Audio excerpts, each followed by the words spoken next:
Hello everyone, this is Defense Politics Asia, and Canada and India suddenly have a very bad turn in the relationship. We went from pretty decent, good relationship with Trudeau going to India, play dress up, looking really good. They just met at G20, then suddenly things went to hell. It all started from in June, 18 June, Hardip Singh Nijjar, which is a Indian. He is a Canadian who is a separatist leader that is living in Canada for this state called Khalistan. So he's a Khalistani leader, which is not a country, it's not a place. Basically, is a country that they want to set up in Punjab. So he's killed in Canada. So this guy, this picture makes him look really nice. But he actually is quite handsome, look good. So Hardip Singh Nijjar is the chief of the banned Khalistan Tiger Force, the KTF, and he's one of the most wanted terrorists of India, and he was killed outside a Sikh cultural center. Sikh is actually a religious group, basically almost like an ethnic group. I would say that it's not very different from Jews, where ethnic and religion and race all merged together into one very unique identity. A community identity, a social identity. It's very very special. So he was killed, at Surrey in British Columbia, Canada. So he was doing some referendum for their, independent Sikh state, which is kind of weird because like they're in Canada and then they are doing a referendum outside of India for some place in India. It don't make sense, but yeah, that's where he earned his keep.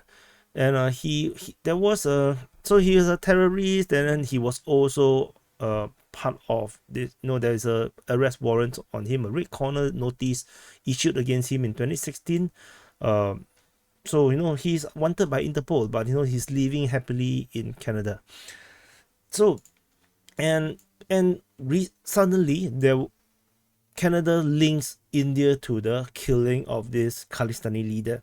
It's a very kind of a sudden thing, out of the blue. This just appeared. Justin Trudeau, the Prime Minister of Canada, out of the blue in Parliament, suddenly say that the Canadian Intelligence Agency have been looking into allegations that this guy might be killed by India, and then he actually even talked to Narendra Modi, with the Prime Minister of India, about this during G20, and no, he told Modi that no, any Indian government involvement is unacceptable, and he asked India to cooperate with investigation. And so basically, they already kind of decided that India is involved, and basically, they urge strongly that the government of India to cooperate with Canada to get to the bottom of this matter. And it is important to note that the Sikh population in Canada is up to 2% of its total population. It's actually quite huge. So the problem is, if India is not responsible, how is India going to cooperate? There is nothing that India can give, right? How do you cooperate if you are totally not involved? That's assuming that is not involved. So, and Canada, no, while not even waiting for um, the response to whether to cooperate or not, they expelled Indian diplomat.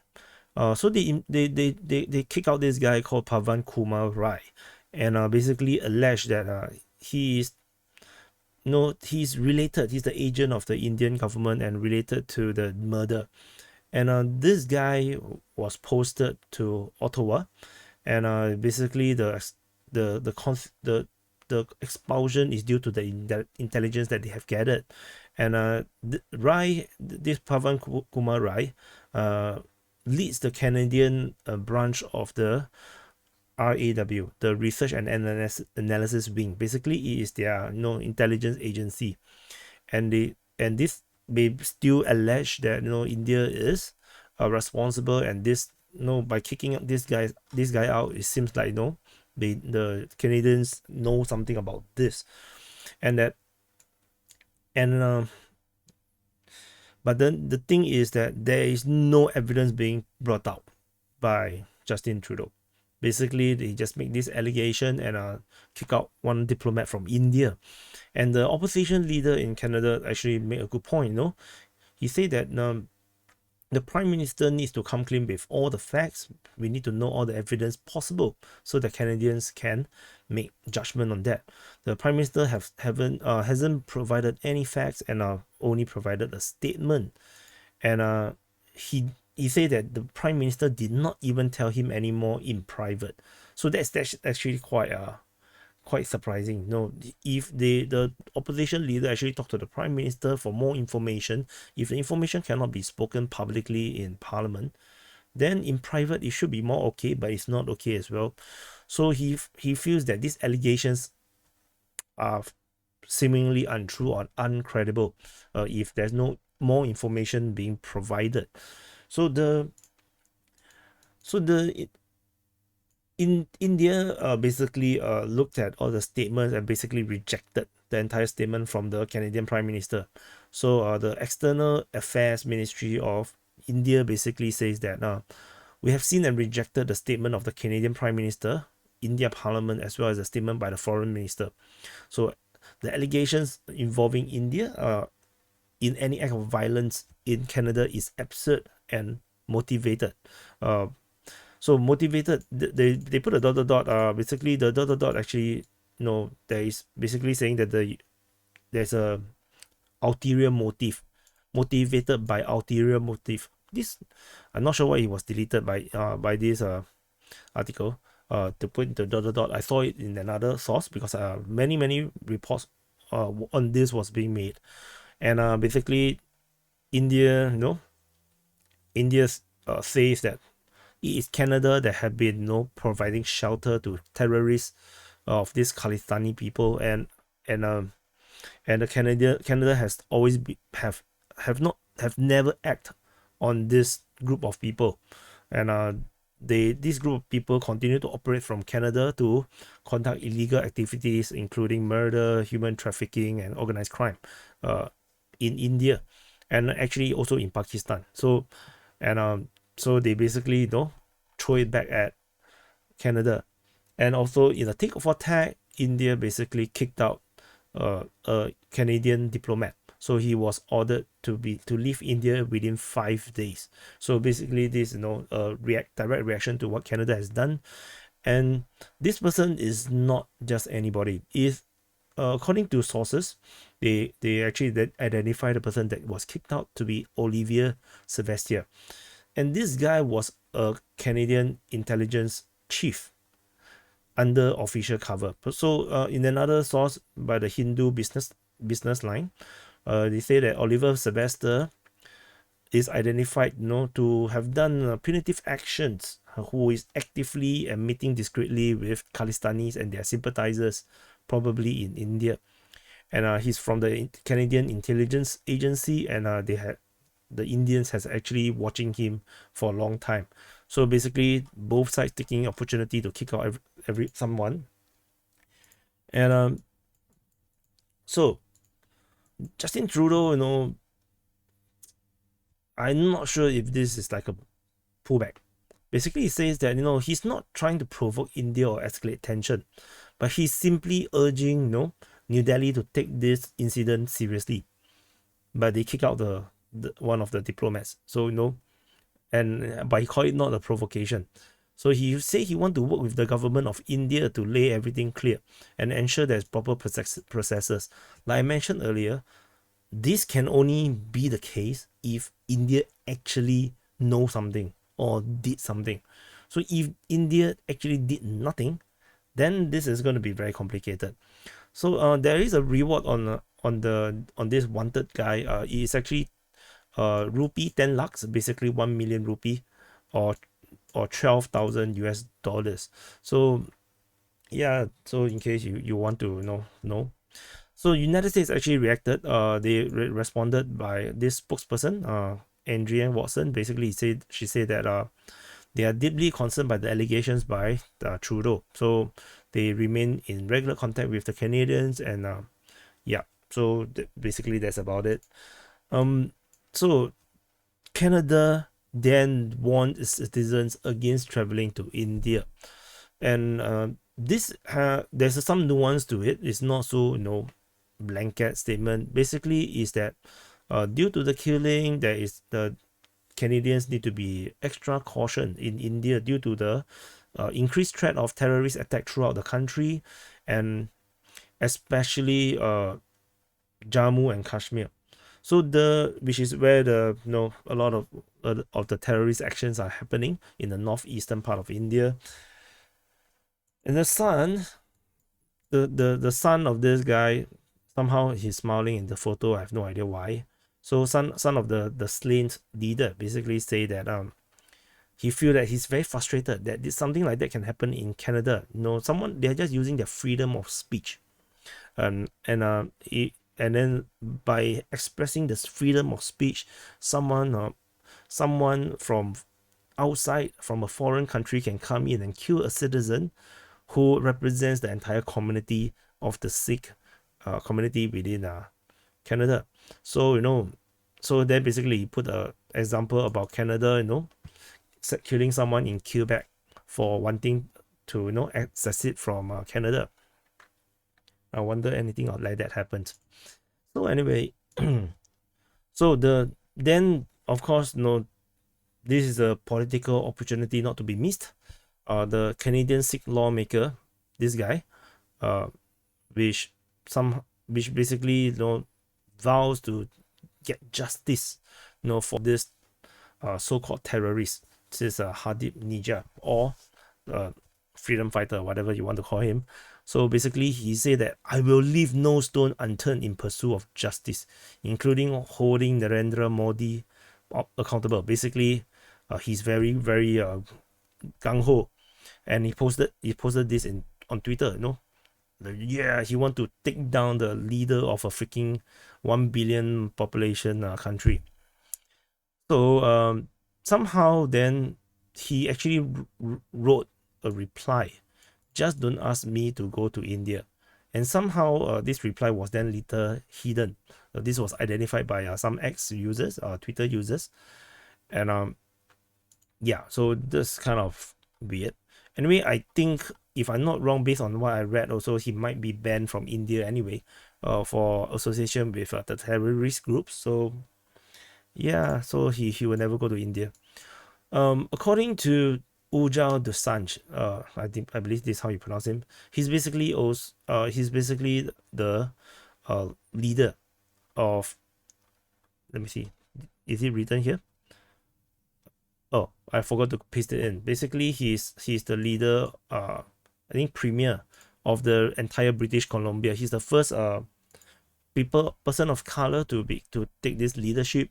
And basically he was interviewed by this Indian media, Indian Express. Basically he mentioned, I just quote a few things. He basically said that the people that are advocating for Khalistan had actually never set foot in India before, so they don't really understand India, and they are just being affected by what their parents think. And also that the Canadians that are asking for Khalistan will not succeed in disintegrating India. So basically he explained the Sikhs in India actually do not want Khalistan. They do not want their independent country, because he was in Punjab and actually talked to people over there, so he can confirm that the people there actually don't really want that. So he feels that India shouldn't be concerned by such people. And protests and referendums are part of democracy. These are it's a Canadian thing. It's a Canadian thing, and even the Supreme Court of India has ruled that asking for Khalistan is not a crime as long as you're not violent.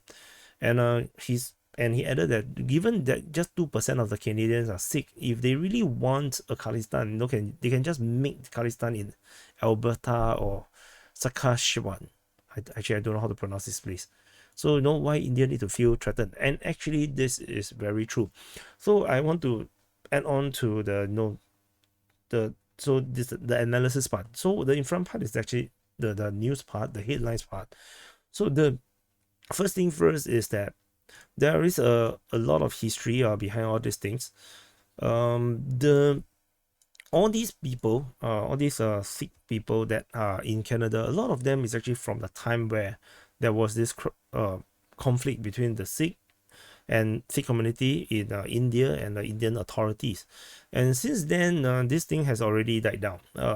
But there is still this separatist group that is operating, and Canada has always not really care much about these people, and in fact, they might even support it. And the reality is that even if India actually send an agent to assassinate this so-called terrorist, the fact that Trudeau would actually officially announce it in Parliament and kick out a diplomat from the Indian embassy does feels a bit unusual, because once you take this step, the relationship between the two countries actually will plummet by quite a bit. And you can see by the India's reaction, they basically did a tick for tack, and basically kick out the Canadian diplomat as well. And this to me feels like an excuse. In fact, even the killing of this leader is, to me, pretty suspicious, because this guy can be killed by basically anyone. In fact, he can also be killed by the Americans. He could be killed by the Canadians themselves, and then basically use this as a chip, as a possible tool to actually break the relationship with India. The killing of this guy is unlikely to break up India or disintegrate India. It's not possible. India is just too big and too powerful.